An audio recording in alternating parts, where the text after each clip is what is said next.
Greetings. My name is Sharon Chun Wetterau, and I am the Assistant Field Director here at California State University, Dominguez Hills Department of Social Work.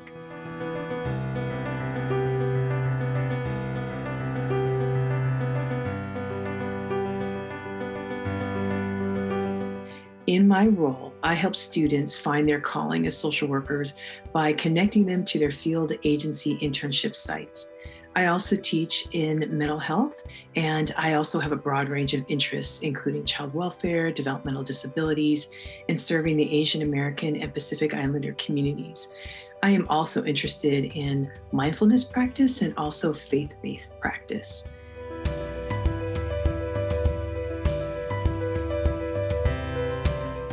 Critical race theory, otherwise known as CRT, is a lens through which we can analyze and challenge racism and other forms of systems of oppression.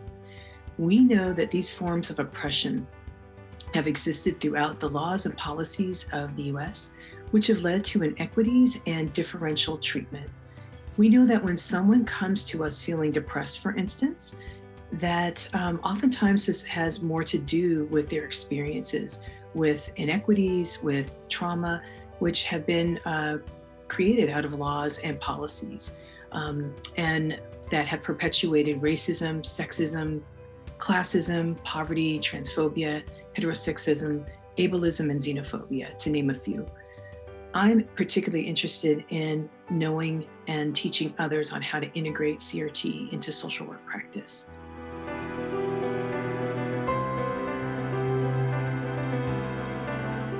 So one way that we in our program help students to prepare for their journey into social work is to begin to think about how to have these courageous conversations around race and racism and other isms in our classroom settings to prepare them for field. We call this creating a brave space.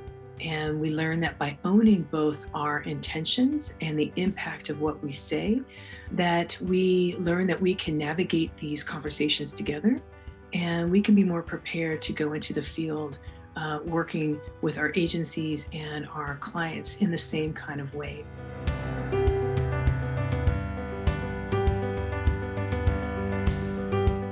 I want to teach my students how to center the voices of their clients and their community members while they are conducting an assessment, for instance, listening for unmet needs, considering the historical and current trauma they've experienced based on their positionality, and considering diagnoses, as I teach the diagnostic assessment class in social work, considering diagnoses that have not been historically used on certain groups and certain groups of color, for instance. I want my students to learn how to use and critique social work theories as well as interventions and tailor them so that they really are serving the clients that they're working with.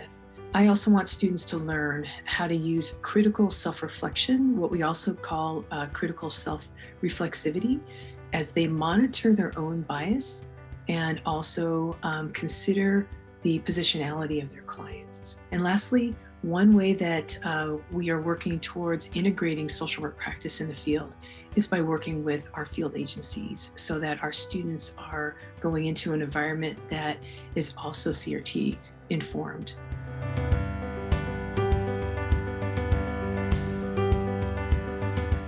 Unfortunately, what I have seen people lash out against CRT, oftentimes they don't really understand what CRT is.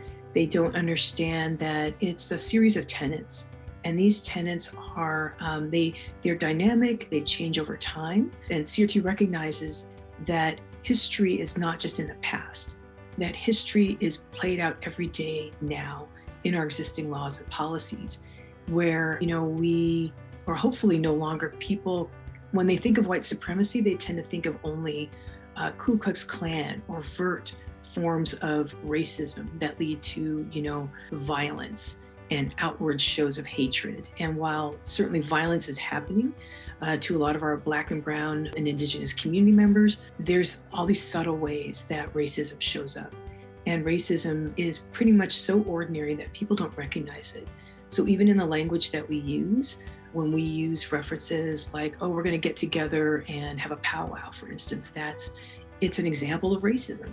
And so it shows up in all these small ways that then become normalized in our society, that we don't even recognize that anymore.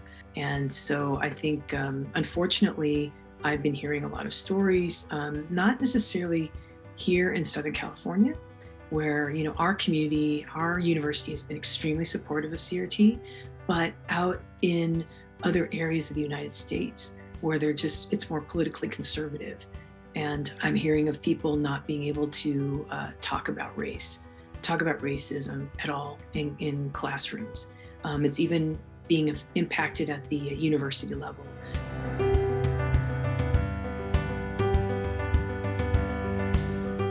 CRT is a theory about that humanizes people and takes someone that originally you think has all these issues and problems, and then you deconstruct it and you realize all these problems really came from these systemic forces and these laws that have kept people down and have kept people from having equal or equitable access to education opportunities, a solid schools, environmental hazards, lack of employable work that is going to provide a living wage.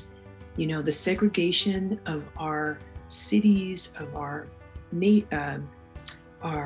states, when we look at redlining, when redlining happened, that's a systemic form of, racism. It created all these deep inequities in these communities of ours that we have not yet recovered from.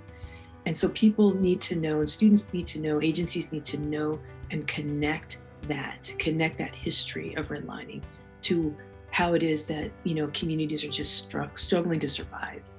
And so, if we can bring the understanding out from the individual to the systems, to the systemic world, then we would have done our job.